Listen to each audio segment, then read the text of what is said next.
first ingredient.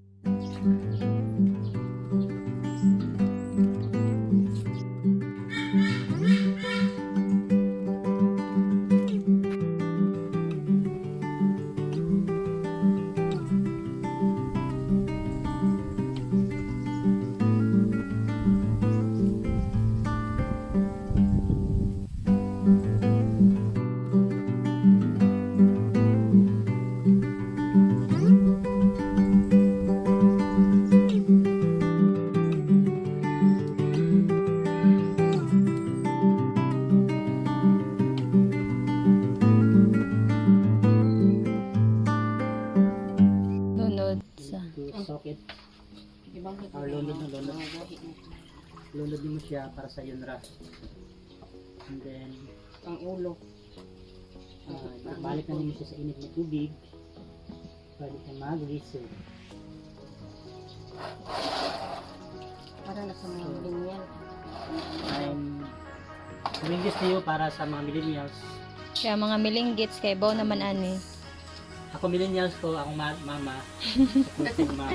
Milinggits. Milinggits mo ka na. May problema sa mga milinggits.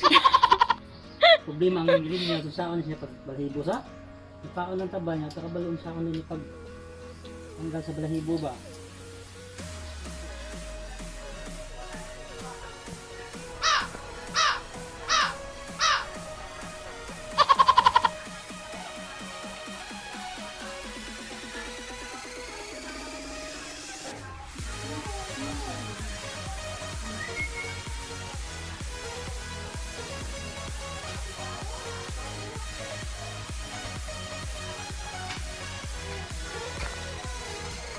Ang siya. And then make sure po ang mga panggamit ng mga utensils is clean after using it. Pero yung chicken so pagbilin ko na din siya. So we need to make sure na kabalo to sa part sa chicken. So na siya, nadiri yung wings. Part sa yung wings na nadiri. Aman. And then yung legs is pininin mo siya ma-spread ring apart. So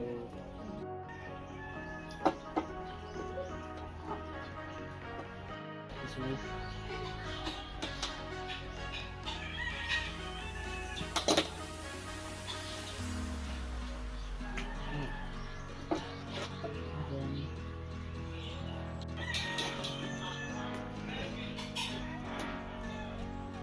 The next part is the wings. So the wings is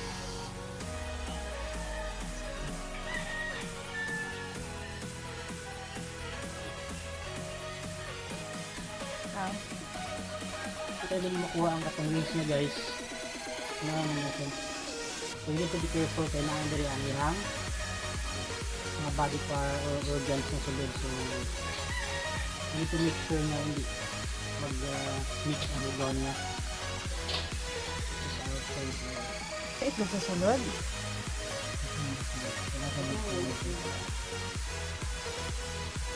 Mo din ilang ko ano? Hinahanap ko pagtanggal niya ano. So we need to make sure nga yung anis kaya dili maigo sa pagsiliyo.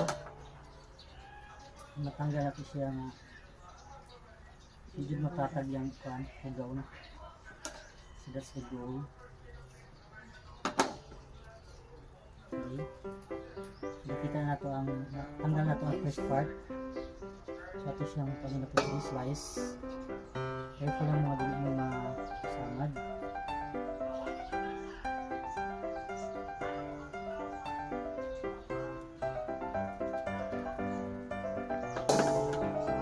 So sikreto na guys kay yung slice kayo pa outside pa inside yung leg. Pwede nyo yung internal parts of our meat. Okay na, natanggal na ito siya no. Kasi sikreto na ito siya. So safe na ito siya guys. Hindi siya yung pagyaran. Large intestine. So sikreto na ito guys. Sumpa na siya ang ibilin sa pagkita sa side. Itlog, lungs, Unsa man ang itlog? Okay guys, we are done slicing all the meat of our 2 native chicken, and right now these are the main ingredients, also the papaya and moringa leaves or malunggay leaves, all available in our area here in the province. So we are so blessed to have this available in the backyard. First,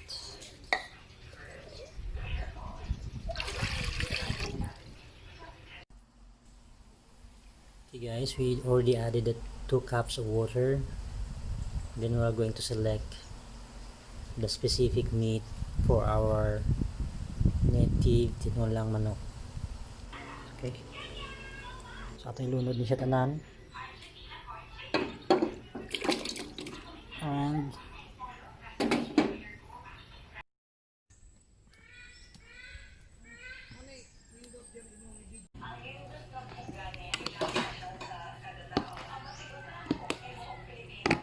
ato siya i-seal jud maayo para mabugnaw ba. Then preparation for quarantine period para ito sig gawas.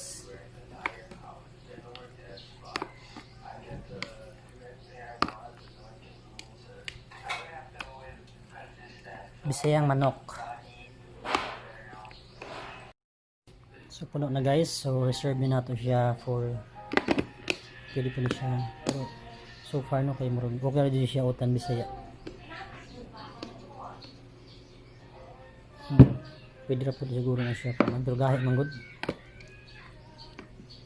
ano siya ni fried chicken ba, pero try na nato na siya. Pero akong ganahan dito sa bawod dito sinabawan.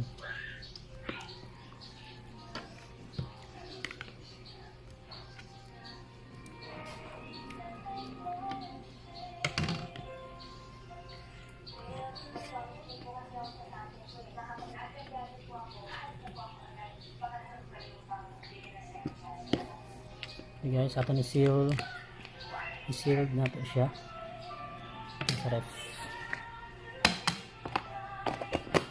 Happy birthday!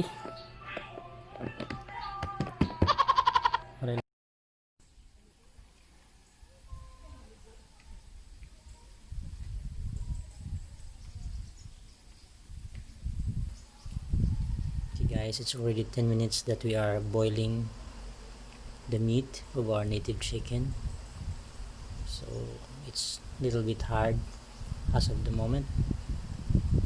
You can add water if needed, because I really like the soup. So we're adding right now the ingredients: ginger, onions, onion leaves, and the rest that are needed for the flavor. Okay, watch out for it.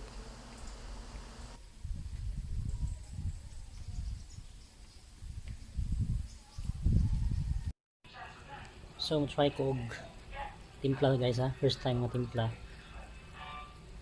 Tayo na ito ang salt niya, okay ba no?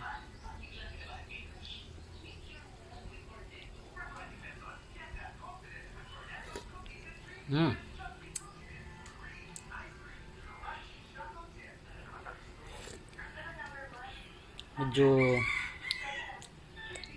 sakto na dyan siya, pero ganahan dyan kong sabaw guys, so mag-add ko og additional 4 na nilang nadaghan para to medyo para siya gamay. So pero sakto na dyan siya, pero hindi sa ganahan og parat dyan siya, or ganahan ko mas lesser ang parat, so nag-add og tubig. Tubig guys no, and you can see wala na siya nag-boil, okay na siya, wala problema. So I'll be adding the papaya now para mag sabay-sabay ra po siya sa mga ingredients. Okay, so ito na siyang, if you can see ang papaya medyo okay guys, Nakada na ako tanan ng papaya, so medyo, as what you can see, medyo hinog siya, no? But I think it will be add more flavor, something sweet. So, okay guys, medyo sakto din kayo pagkaluto ato ang kapayas, no? So next we'll be adding our try.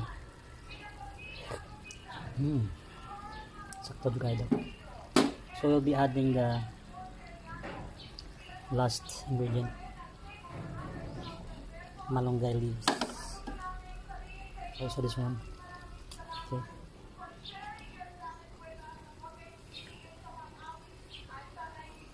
Kasyang kasya.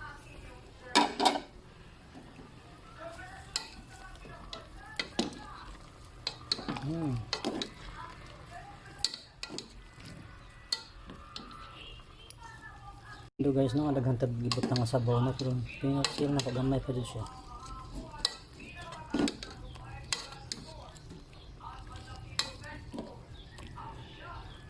Sige. One more round para mag-boil ka sa tuwang ingredients. And then good to go na siya. I hope my family will like it. We'll be turning off the fire. Then, wow, that's cool. Marami din siya daw, guys.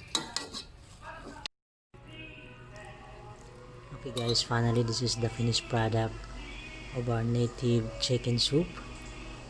I really like the tenderness. The meat is well done and its creaminess. Wow.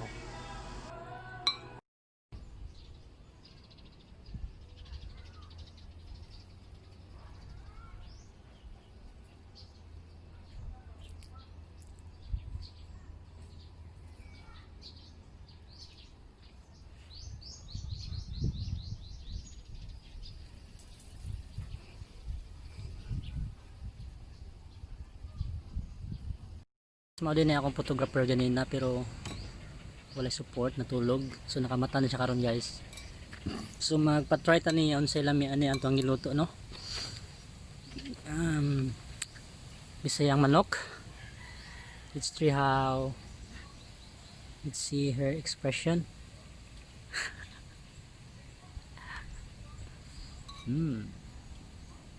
Okay raman. Okay naman. Unsay okay raman, love?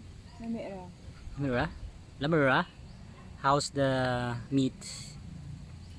Let's try the meat.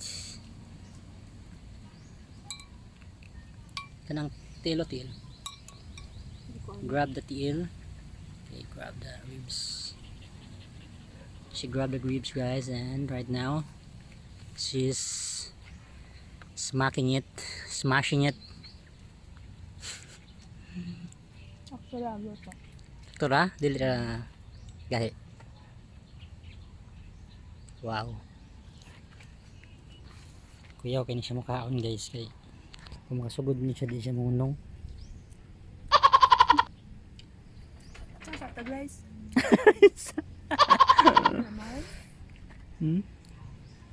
Mao ni siya ikaduha nga mo tilaw sa akong giluto. Atong tanaw niyang reaction.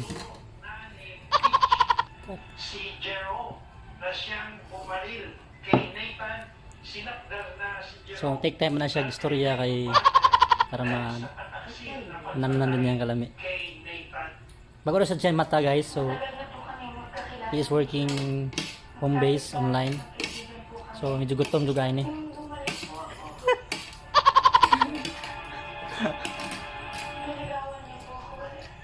Hindi siya speechless siya. Actually. Lamig ito pagluto ang rice. Dili ang, I mean ang chicken. Chicken din. Meat Luto din, din yeah. ang rice magpa-feedbackan. Bisayang manok. Lamig kayo siya bay. I recommend. Kaya katong wala pagkatilaw sa Jeriden's Cuisine. Ari na mo, na karkar, perlamakan. A few moments later. Go. Ikaw di ka luto, ani? Oh my God! First time ever in my life nga. Nani kalami ang pagkaluto. Salamat, sir. It changed my life.